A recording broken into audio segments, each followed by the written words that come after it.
I wish to bid you all a very pleasant morning. Good morning, all. And in the process, recognize my distinguished colleagues at the head table,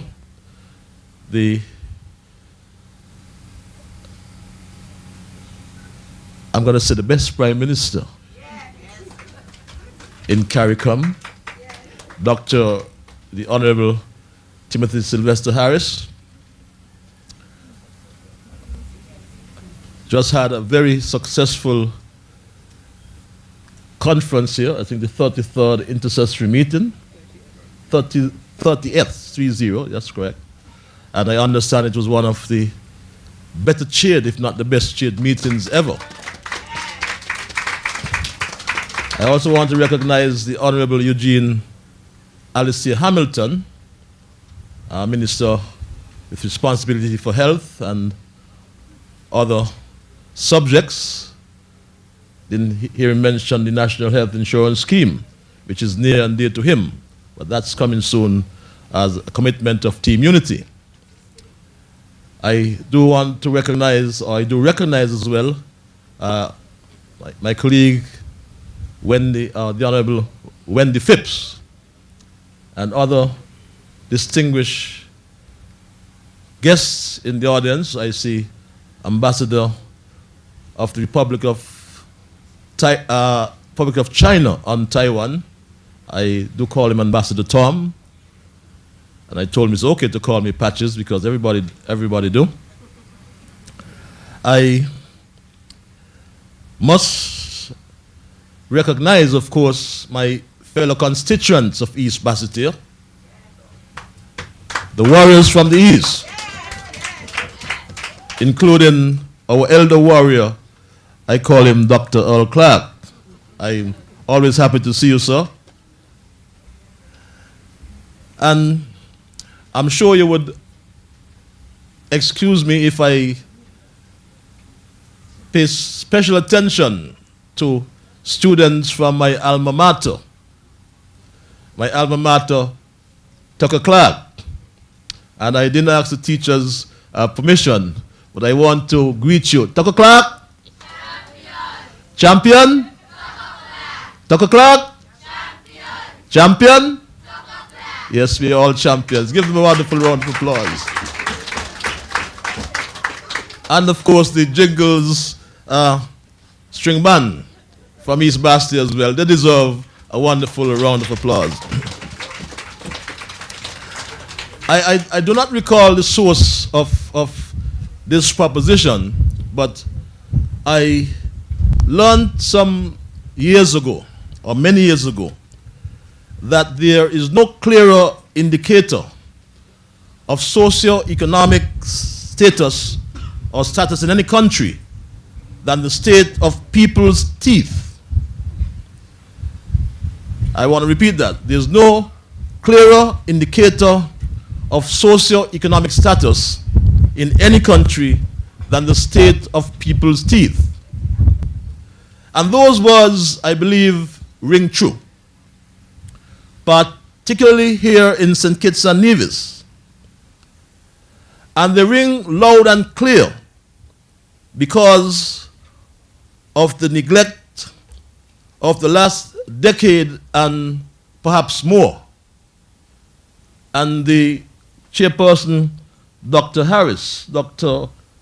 Dolores Stapleton Harris, I can distinguish or differentiate the Harrises here, and doctors.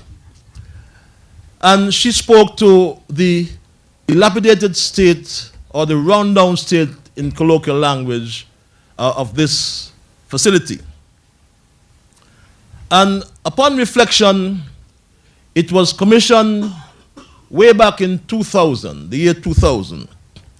And I remember, without speaking much about myself, as a peer in that era, the facility was open, and it opened its doors to the general public as an independent, upgraded dental facility after traditionally being incorporated into the proximal Newtown Health Center. But over the years, our public dental health system began ailing under the former administration. And we had no choice as a team unity administration but to close it in February of 2017. Because like most public infrastructure, like most public buildings, this dental clinic lacked the required general maintenance, and thus we saw the derivative of termites in the buildings. We heard of mold in other buildings. This one was subject to termite infestation. Thus, closure was necessary to facilitate urgent maintenance and repair, as well as fumigation of the entire building. So obviously, you had to relocate staff.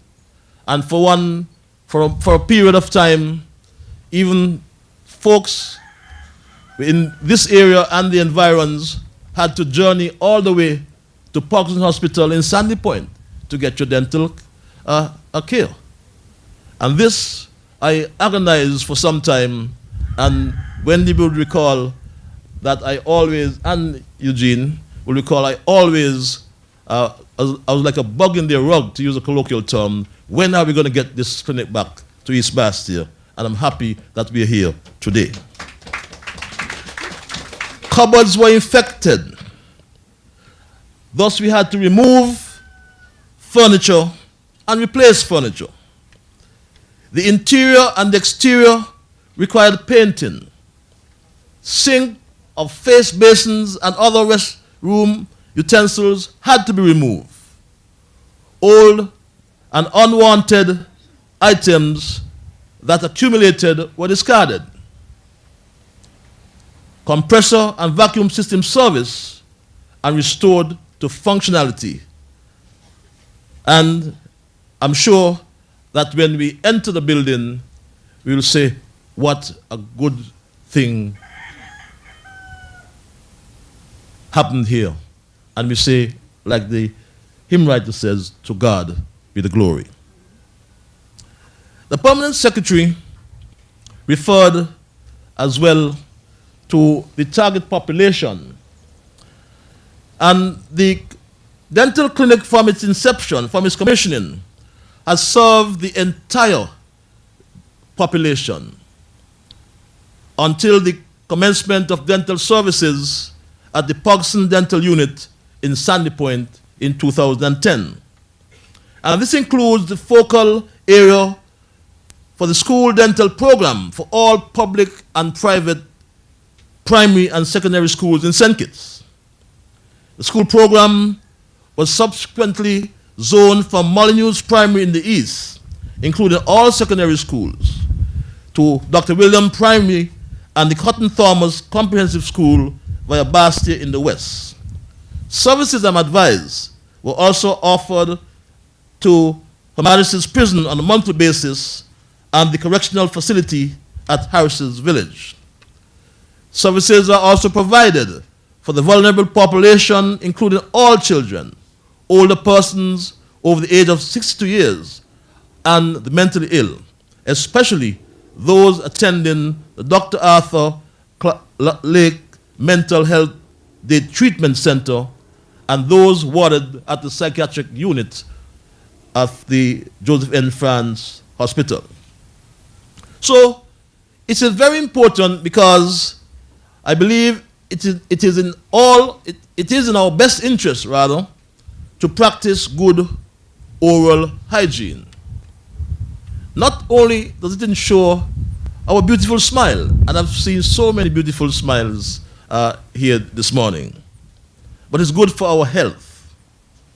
Gum disease has been linked to coronary heart disease, adverse pregnancy outcomes, and diabetes.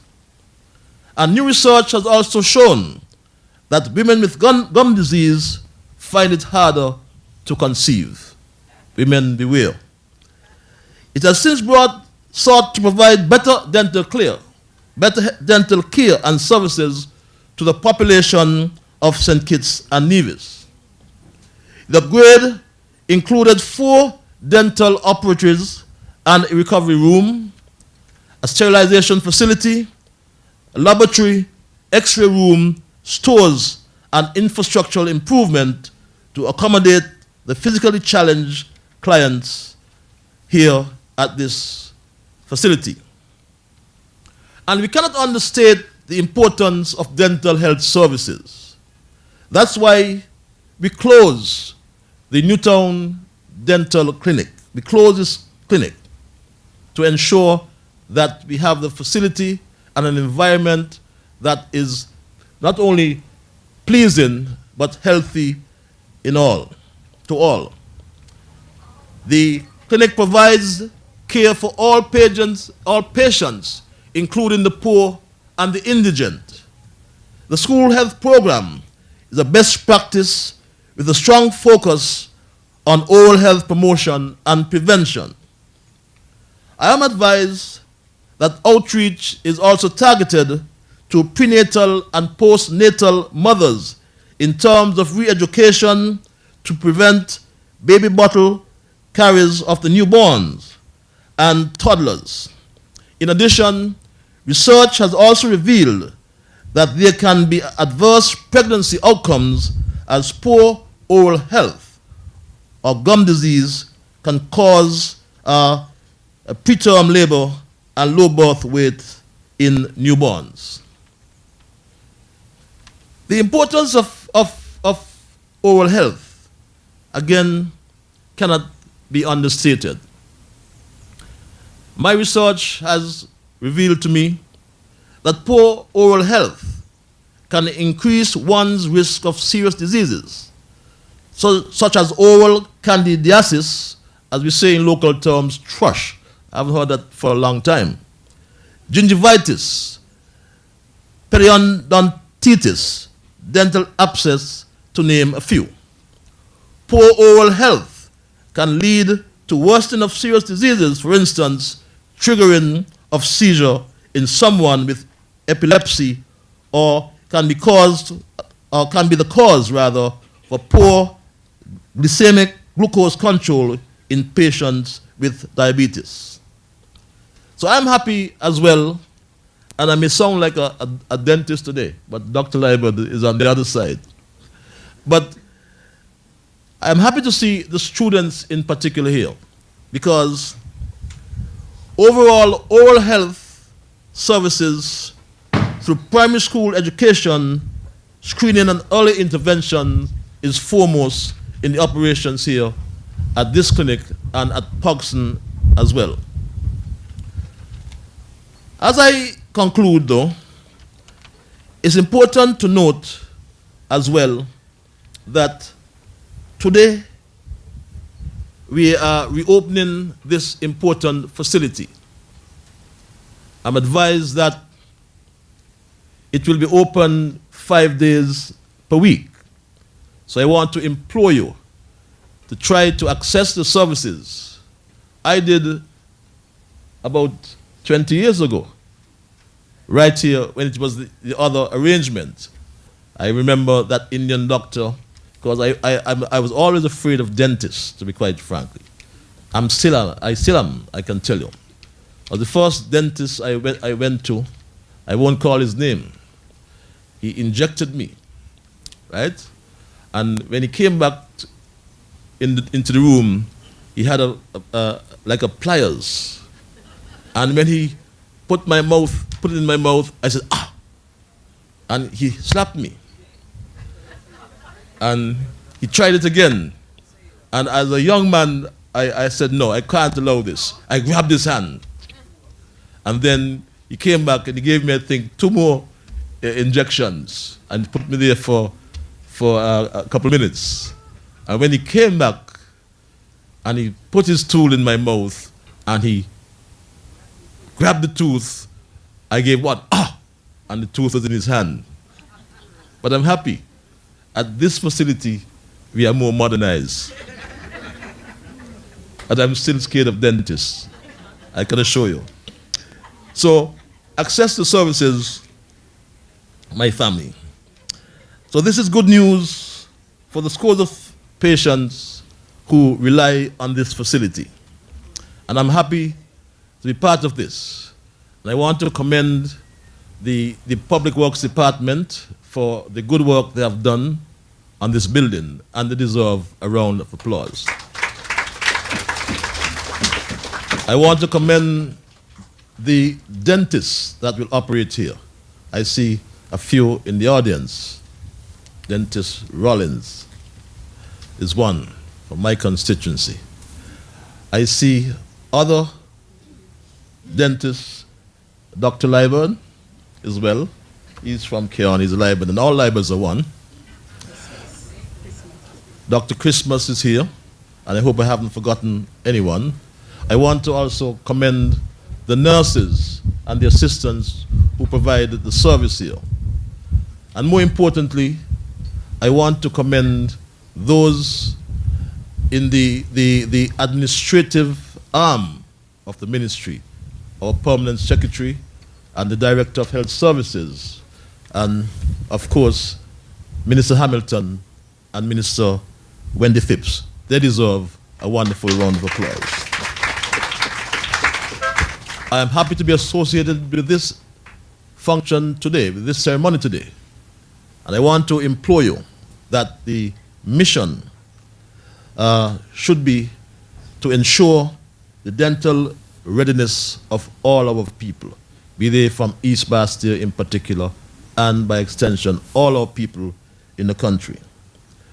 I want to implore those who will manage the facility that you provide our East Bastia community, and by extension, our entire federation. We provide them with many years of good quality oral health. I thank you. God bless you.